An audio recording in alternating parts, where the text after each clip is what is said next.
Salam xanımlar, axşamınız xeyir olsun.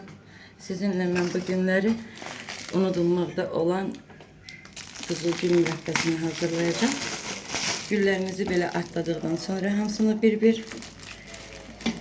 kilo gülün üstünə 1 kilo fısıq tökürük.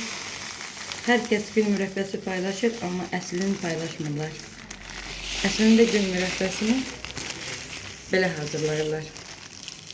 Fısığı döktükdən sonra təmiz güllərimizin üstünə xəmir kimi belə yoğururuq. Stop koy. Yox, stop. Xanımlar, artıq bu demək olar ki hazırdır. Bunu bu şəklə düşmək üçün yarım saat oluşturmaq lazımdır. Yəni bu qədər güldən bu şəkildə qalana qədər. Yarım kilo gül, yarım kilo fısıqdan bir banka çıxmalıdır.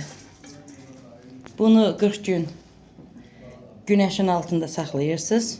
Ağzını bağlayıb 40 gündən sonra bal şəklinə salıb bişirirsiniz. İndidən hamınıza xeyirli olsun. Zübeydə xanım təşəkkür edirəm. Danış. Pakistanlı xanıma təşəkkür edirəm. Mənə kömək etdiyi üçün. Bizim restoran Pakistan Azərbaycan restoranıdır. Bəşir Səfəroğlu'nda buyurub gəlib dadına baxa bilərsiniz.